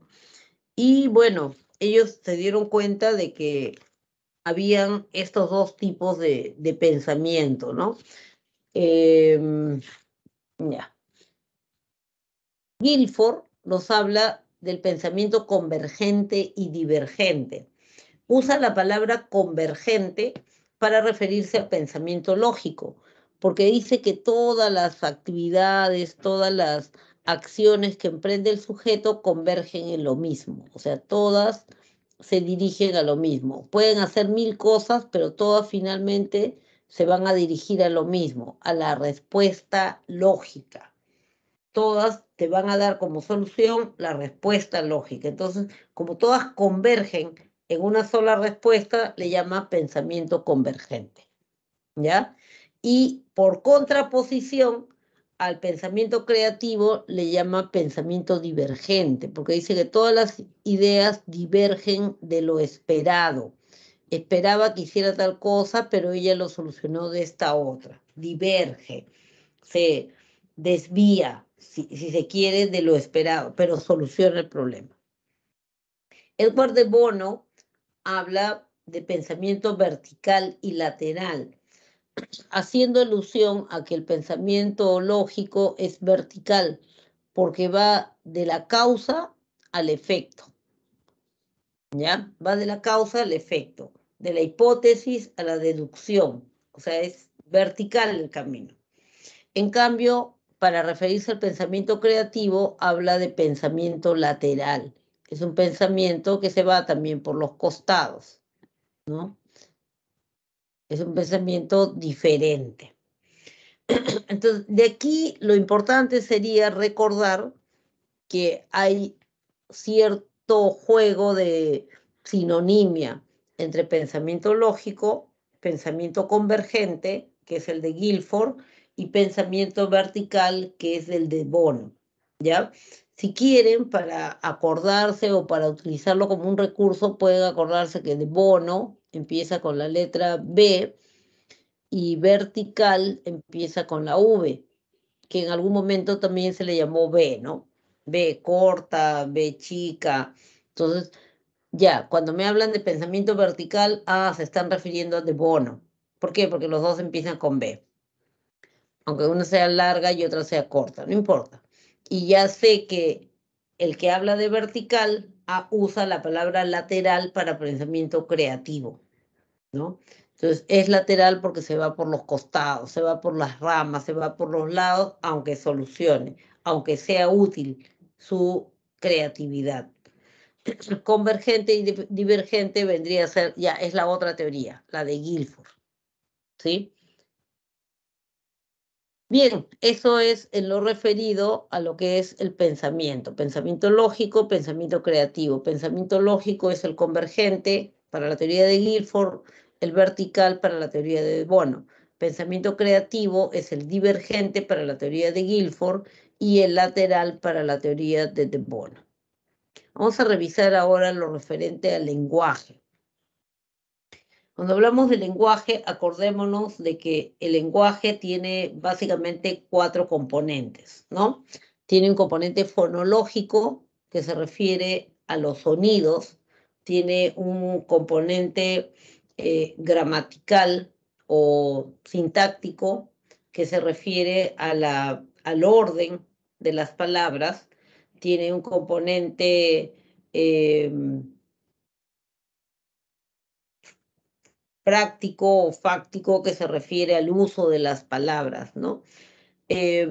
Cuando nosotros en psicología hablamos de lenguaje, nos referimos solamente al componente fonológico de las palabras. O sea, nos referimos a la cadena sonora, pero la cadena sonora con intención de comunicarse, con la intención de transmitir mensajes, ¿ya? Entonces, cuando hablamos de lenguaje, cuando alguien lleva terapia, por ejemplo, a sus hijitos porque tienen problemas de lenguaje, se refieren a problemas en la emisión o en el entendimiento del lenguaje hablado, fundamentalmente, ¿ya? Entonces, vamos a atender a la cadena sonora. ¿Qué se necesita para adquirir el lenguaje? Se necesita la intervención de 2 variables. Una variable es algo que puede cambiar, ¿no? Y en este caso estamos hablando de la variable maduración y de la variable aprendizaje. ¿Qué necesito que haya madurado para que el niño pueda adquirir el lenguaje? La madurez es la evolución, ¿no? El desarrollo que hay en la persona, el desarrollo natural, espontáneo. Y yo necesito que haya madurado en el individuo para que él pueda adquirir el lenguaje. Bien, necesito que haya madurado su sistema nervioso. Es lo primero que necesito. Si no ha madurado su sistema nervioso, mal hago yo en querer que el niño aprenda el lenguaje. No lo voy a conseguir. Si yo agarro un bebé de 2 meses, por ejemplo, su cerebro todavía no está maduro, y yo quiero enseñarle a hablar. Entonces, quiero enseñarle a hablar, quiero sorprender a mi familia, de repente, quiero enseñarle a hablar. Entonces yo digo, bueno, le voy a enseñar algunas palabritas nomás para que mamá se alegre, ¿no? Entonces, ya está. Plumón, vamos. Plumón, mira, te doy tu leche, ¿ah? Te doy tu leche. Plumón. Vamos, vamos. Vamos. Por más que yo lo estimule, que le hable, que le diga, no va a aprender. ¿Por qué? Porque su sistema nervioso todavía no está maduro. Entonces, eso significa que sus neuronas todavía no están con la suficiente mielina, que las zonas del lenguaje del cerebro todavía no están maduras, sus neuronas todavía no han completado su desarrollo. ¿Qué necesito que haya madurado en el cerebro para que el lenguaje pueda ser expresado y comprendido? ¿Qué necesito? A ver, ¿qué necesito que haya madurado en su cerebro? ¿Qué zonas? ¿Qué áreas? Dígame. ¿Qué zonas de la corteza o del cerebro deben estar maduras para que el niño pueda producir el lenguaje, las palabras, y para que pueda captar las palabras? ¿Qué necesita haber madurado? El área de Broca y el área de Wernicke. Bravo, bien dicho. Necesito que haya madurado el área de Broca y el área de Wernicke para que pueda producir y comprender el lenguaje. Entonces, si no ha madurado aún, en vano pues voy a estar estimulando, tratando de ofreciéndole cositas, ni me entiende, ni lo puede producir, ¿ya? Entonces, básico, importante, que yo necesito que madure para poder enseñarle o para que pueda desarrollar el lenguaje, es su sistema nervioso. ¿Qué más necesito que esté maduro? El sistema auditivo. ¿Por qué? Porque el lenguaje se escucha, pues. Si es un niño que no escucha bien, o en todo caso, que no discrimina, todavía no discrimina, no diferencia un fonema del otro, no lo va a poder aprender. ¿Cómo va a poder aprender un fonema que no no lo diferencia de otro y los confunde? El ejemplo típico es gracias, gracias. El niño lo escucha igual. Si lo escucha igual, lo va a pronunciar indistintamente. Entonces yo necesito que su sistema auditivo esté lo suficientemente fino como para que discrimine, por lo menos de los 27 fonemas que hay en el idioma. Ya está. Si no, no va a poder adquirir el lenguaje en forma adecuada. ¿Qué más debería haber madurado? Su aparato fonador. Todos los órganos que intervienen dentro del sistema fonador, mandíbula, carrillos, lengua, paladar, cuerdas vocales, todo eso debe estar maduro. ¿Qué significa que debe estar maduro? Que debe haber conseguido la suficiente flexibilidad, movimiento, como para permitirle al niño repetir los 27 fonemas. Y si no está maduro, no va a poder, pues, no va a poder adquirir alguno de los fonemas. El problema, por ejemplo, más frecuente allí es el problema de la R, ¿no? Cuando tú dices rápido, corre, jarra, rápido, ratón, mi lengua vibra rápidamente.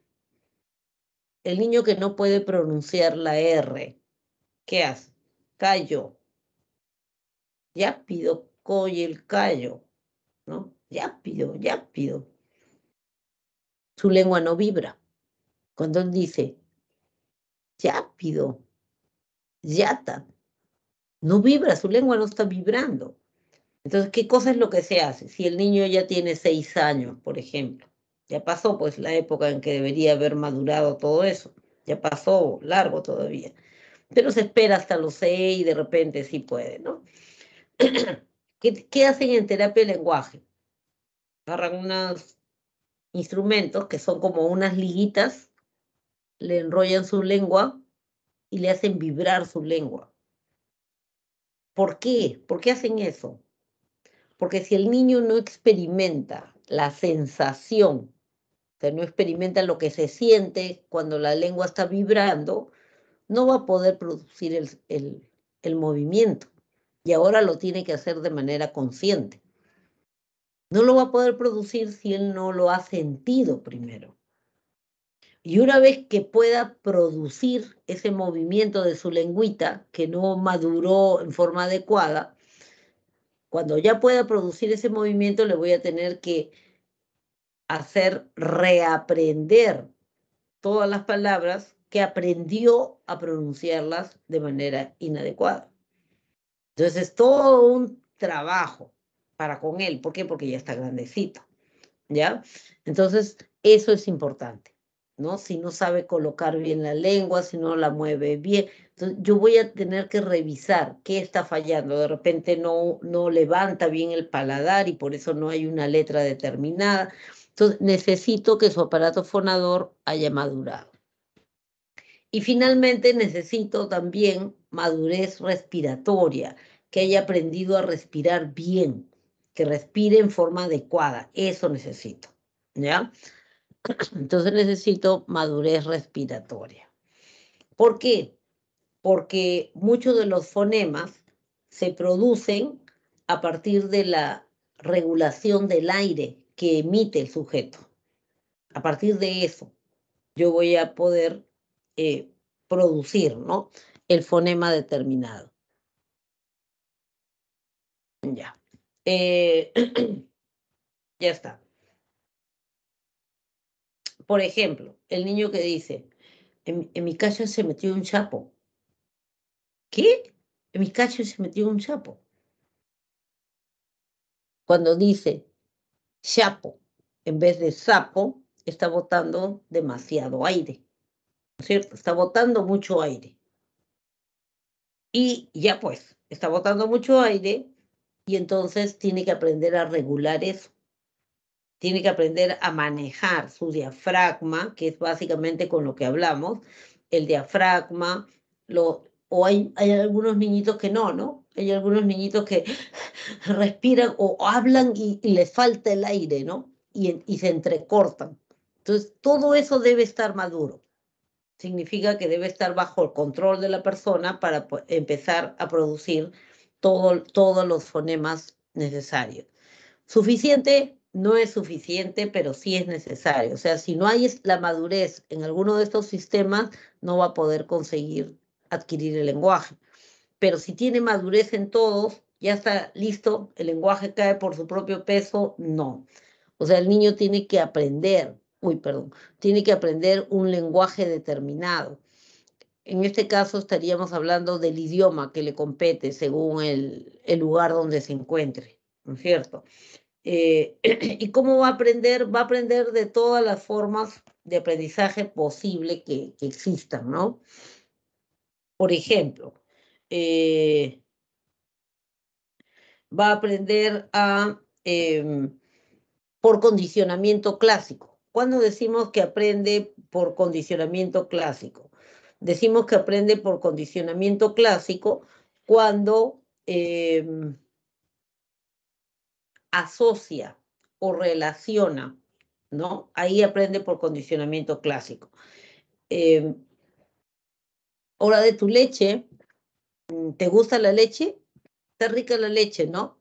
O sea, asocia esa cadena de sonidos, esa palabra, leche, la asocia con eso rico que siente en la boca.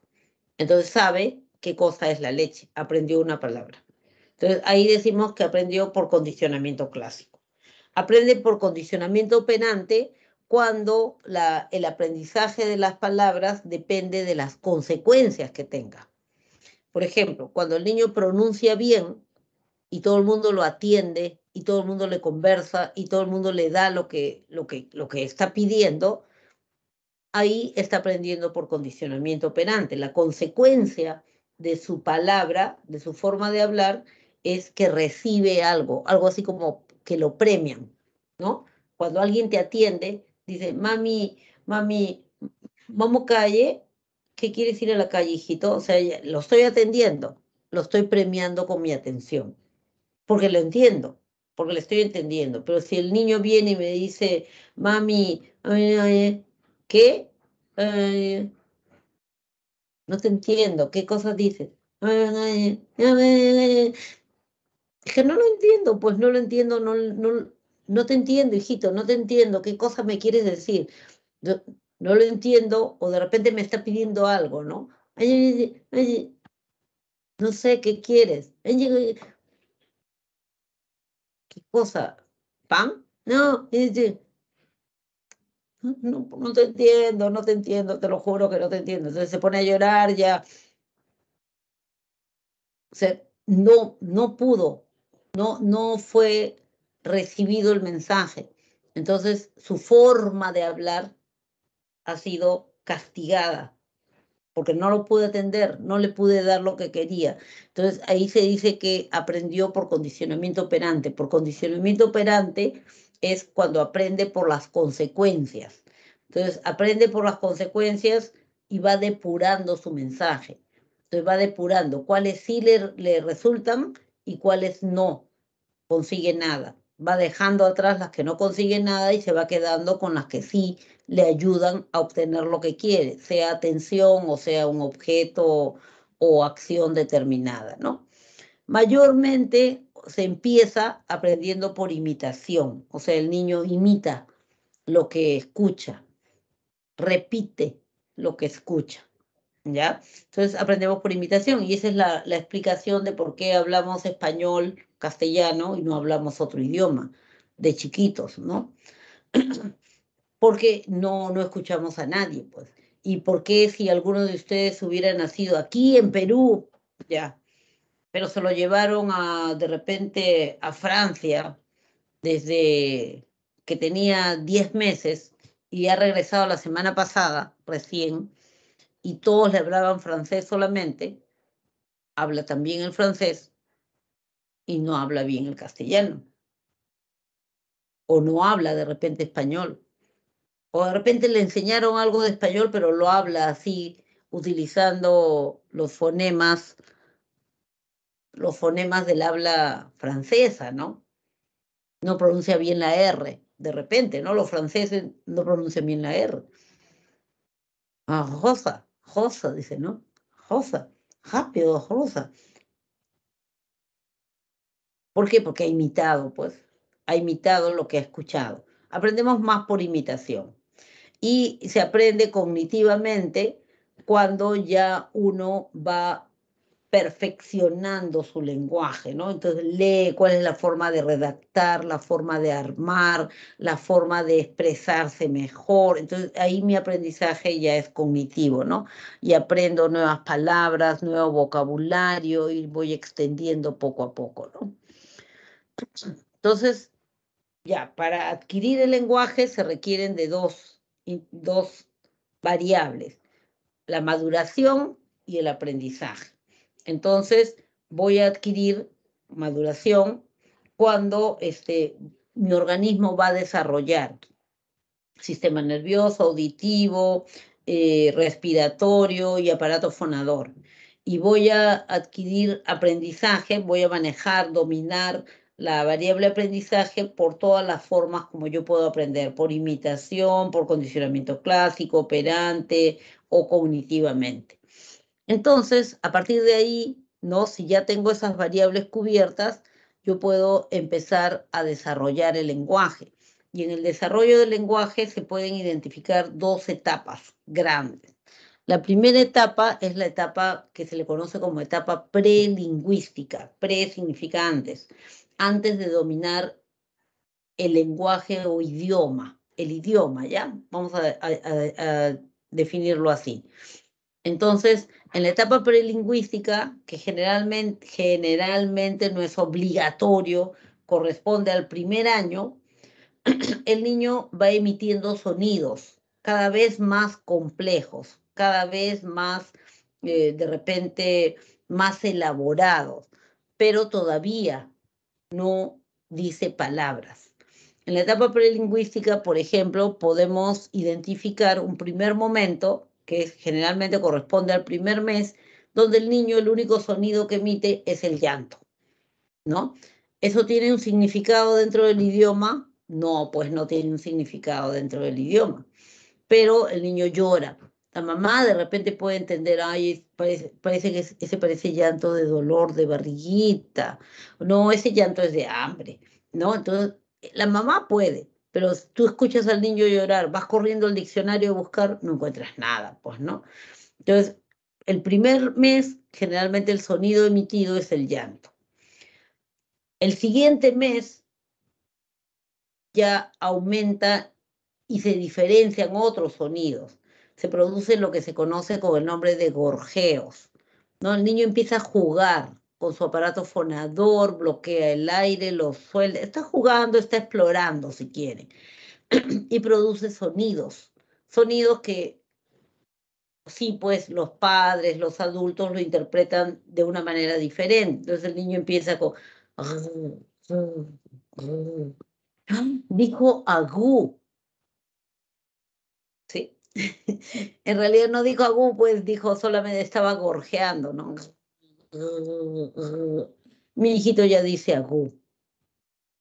Agú es casi una palabra, ¿no? Bien, es un gorjeo. Hacia los 6 meses más o menos, el niño ya balbucea. Balbucear significa repetir una sílaba. Quiere decir que el niño ya logró armar una sílaba y la repite varias veces. Da, da, da, da, da, da, da, da. Mam, mam, mam, mam. Pap, pap, pap, pap, ¿no? Ta, ta, ta, ta, ta, ta, ta. Ah, mi hermanito tiene varias sílabas. Sí, puede ser que tenga varias sílabas, que las dice en diferentes momentos, pero no las combina, ¿ya? En la etapa del balbuceo no se combinan sílabas, simplemente se repite una sola sílaba por vez. A los 8 meses más o menos, esos balbuceos adquieren tonalidad, entonación. Ya hay una intención de transmitir un mensaje, hay una intención de mandar un mensaje. Entonces, hacia los 8 meses, el niño ya tiene intención de comunicar. ¿Y cómo hace? Le pone entonación a su balbuceo. Vamos a suponer, llegó el primito de visita y el primito, pues, de repente agarra el juguete preferido del niño. Entonces el niñito, pues, está así como esperando, ¿no? En cuanto el primito lo deja nomás un ratito el juguete, puede ser que vaya y se lo arranche y se peleen, ¿no? Pero puede ser también que espere, ya espera. En cuanto lo suelta, va corriendo y lo agarra y lo regaña al primo, ¿no? Ta, ¿no? Está ahí está regañando, o sea, ahí está mandando un mensaje, aunque sea con su balbuceo, pero le puso entonación y la entonación como que cierra el mensaje. De repente en otro momento utiliza ese mismo balbuceo, pero de repente para pedir algo, ¿no? De repente pide algo. Entonces de repente se da cuenta que cuando hay visita la mamá como que ya le permite algunas cosas que cuando no hay visita no lo deja, ¿no? Entonces aprovecha de eso. Entonces agarra un adorno para jugar. Ta, ta, ta, ta, ta, ta. Está pidiendo permiso. Ta, ta. ¿No? Está pidiendo permiso, pero con su balbuceo y otra entonación. Entonces ahí claramente ya hay una intención de dar un mensaje. Es un balbuceo con variación tonal. Luego de eso entra la etapa que se le conoce como etapa lingüística. ¿Pero por qué entra la etapa lingüística? Cuando ya logra combinar sílabas y formar una palabra. teóricamente, al año, el niño es capaz de formar una palabra. ¿Cómo? Combinando sílabas. Pero todas las edades que yo les dé, o que les den, o que lean, son edades referenciales. Significa que no es algo rígido. No es de que ustedes van a su casa ahora y les dicen a la mamá, mamá, pero mi hermanito está atrasado porque ya tiene 1 año y no ha dicho una palabra. No, las edades son referenciales. Puede ser un poco más, un poco menos. Depende de varios factores. ¿Ya? Entonces son edades referenciales nada más. Cuando ya el niño es capaz de decir una palabra que tenga significado, aunque no la pronuncie pues perfectamente, pero se deja entender, entonces aquí notamos otras etapas y notamos lo que se conoce con el nombre de la etapa lingüística. Se le llama etapa lingüística cuando ya hay palabras y poco a poco van mejorando, combinándose, depurándose para hablar coloquialmente. Una primera etapa es la que se conoce con el nombre de estadio holofrásico. El estadio holofrásico, holo significa todo, frásico se refiere a frase, pensamiento. En el estadio holofrásico el niño expresa o comunica con una palabra todo un pensamiento, toda una idea. ¡Wow! ¿Cómo logra eso? Se apoya, utiliza un recurso que se llama praxia. Vamos a suponer que el niño aprendió a decir calle. Entonces quiere salir a la calle. ¿Qué hace? Agarra a su papá del pantalón y lo jala. Calle, calle, calle. Jalarlo, esta es su praxia. Y está unida a su palabra. Calle. Se dice que su lenguaje en este estadio es un lenguaje simpráxico, pegado a la praxia. Es un lenguaje pegado a la praxia, simpráxico, ¿ya? De repente en otro momento, con la misma palabra, quiere avisar de que la puerta se quedó abierta, la puerta de afuera, y se ve la calle. Entonces, ¡ah! ¡Calle! ¿No? Este señalamiento vendría a ser su praxia. Su entonación también ayuda, ¿no? Calle. Pero está mandando un mensaje, está dando un mensaje. Entonces, en el estadio holofrásico, la característica principal es que utiliza una palabra para expresar todo un pensamiento, toda una idea. ¿Cómo lo hace? Lo consigue utilizando praxias, y su lenguaje se llama lenguaje simpráxico. Del 1 año y medio hasta los 2 años, como edades referenciales, podríamos decir que en un promedio de 2 años, el niño aumenta muchísimo su vocabulario. Al comienzo aprendía una palabra a la semana, luego una palabra diaria, una palabra diaria, una palabra diaria y a veces más, y entonces su lenguaje aumenta bastante. Los lingüistas le llaman el periodo de la explosión del lenguaje.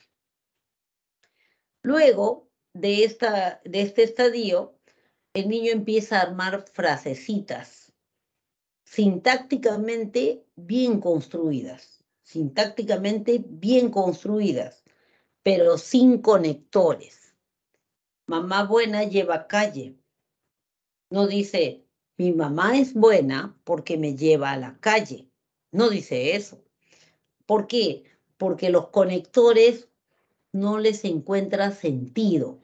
Él utiliza palabras que estén cargadas de significado.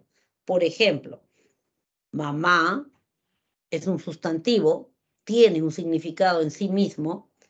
Buena también tiene significado en sí mismo, es un adjetivo. Lleva también es un verbo. Calle. Entonces, él utiliza palabras que están cargadas de significado. Los conectores en sí no tienen significado. No los usa, pues. No los usa.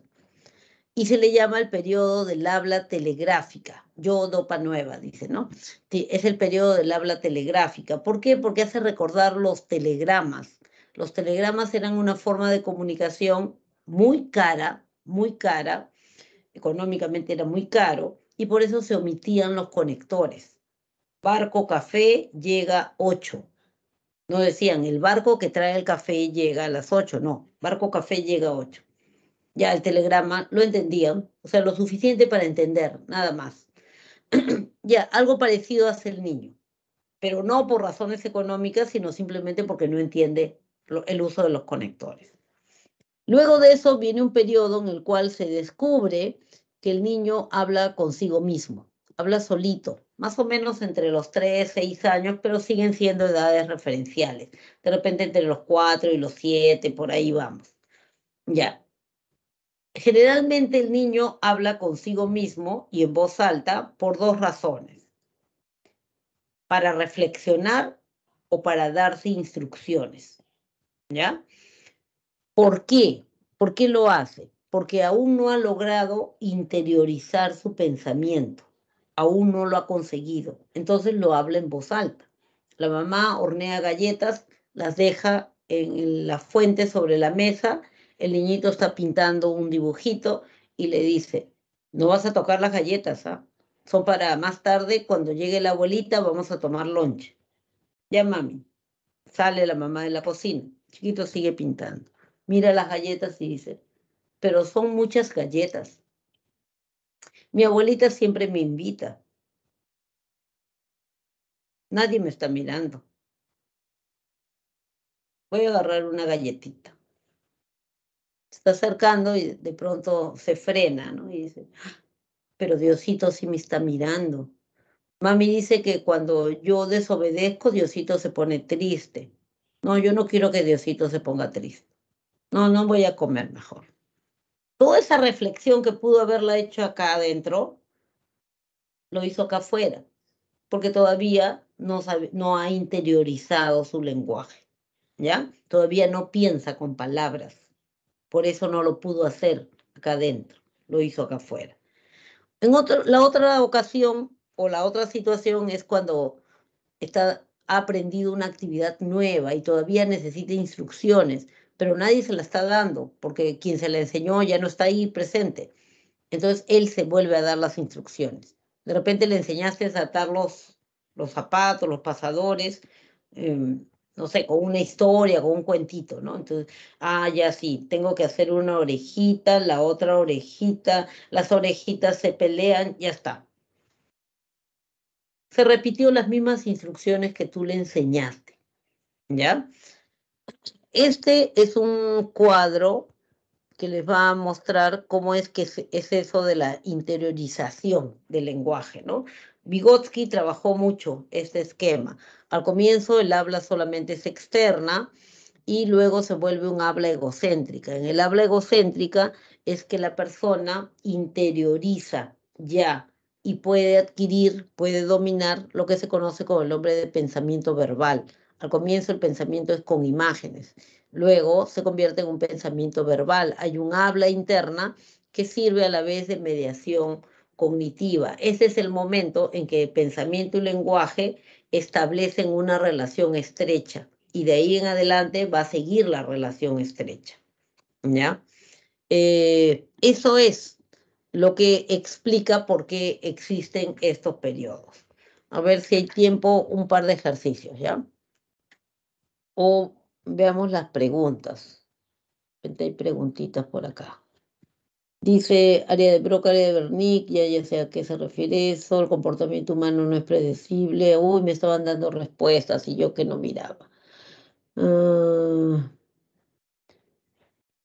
¿Por qué son exactos? La pregunta de Alessandra se refería que al algoritmo.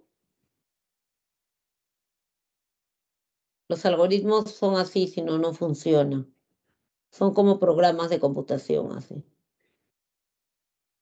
La conducta de la persona no es igual todo el tiempo, claro, por eso no se puede predecir, ¿no? Sí, estaba bien. Estaban bien los comentarios, sorry que recién los leo. Ya, vamos a resolver uno. Dice, pensar implica el uso de procesos cognitivos en forma transversal, como imaginar, atender, evocar, reconocer, etc., sin limitarse a ellos, pues su función es desarrollar la capacidad de operar con representaciones mentales de objetos y eventos con el fin de resolver problemas. En tal sentido, identifiquen la alternativa que ilustre la función elaborativa del pensamiento. Miren, todo el preámbulo que ha habido, en realidad no te ayuda mucho. Aquí lo único que tendrías que atender es, en tal sentido, identifiquen la alternativa que ilustre la función elaborativa del pensamiento. Punto. El resto ha sido una introducción nada más. La abuelita entona una canción de cuna a su nieto mientras lo acuesta. Ahí vemos función elaborativa de pensamiento, ¿sí o no? Díganme mejor con su micro. Ahí hay función elaborativa de pensamiento. La abuelita entona una canción de cuna a su nieto mientras lo acuesta. No hay función elaborativa, ¿no? Un alumno orienta su atención al llamado sorpresivo del profesor. Juanito, ¿ahí hay función elaborativa del pensamiento? No. Un joven descubre el nombre del antepenúltimo mes del año. Ahí el pensamiento elaboró algo, No, no, creó un concepto o solucionó un problema, no, ¿seguro? no creo nada, no, nada. Un adolescente identifica la batería de una mototaxi cuando lo observa. Ahí sí sería. ¿Así? Miro la batería, me acuerdo, Estaría evocando, no. estaría La correcta es evocando. la C. Porque Yo está Ajá, diría la C claro. descubriendo porque un nuevo nombre. A ver, ¿la sé está... por qué? A ver, ¿quién me dijo? Porque está descubriendo algo nuevo, el nombre del antepenúltimo mes del año. Ha solucionado un Ha problema. solucionado un problema. Ajá. Ha solucionado un problema. Sí, la respuesta correcta está en la letra C. Sí, hay solución de problemas lo que ha hecho y como estaba pidiendo función elaborativa, sí es. Bien, chicos, esta es la clave de respuestas. Ya saben, la clave de respuesta se utiliza cuando la práctica ya está resuelta en forma completa y se resuelve la práctica cuando ya han hecho su resumen o su cuadro. Creación propia, personal de cada uno. Si aún han descubierto que todavía no están rindiendo a su 100%, tienen a su disposición el servicio de atención psicopedagógica, solamente tienen que pedir la cita. Eso sería todo de mi parte. Muchísimas gracias por estar allí y que les vaya súper bien en este año 2023 que estamos empezando. Y ya saben, estamos nosotros para ayudarlos siempre y cuando pidan la ayuda correspondiente, porque si no, no vamos a poder adivinar. ¿Sí? Muchísimas gracias por todo. Felicidades. Que les vaya súper, súper bien. Disculpe, profesora, ¿podría Dime, volver a dime. las claves, por favor? Las claves de respuesta. A ver, ¿ahí las ves? ¿Sí? Sí, sí, Ya está. gracias. Listo. Bien, entonces sería todo. Nos vemos. Hasta luego. Descansen.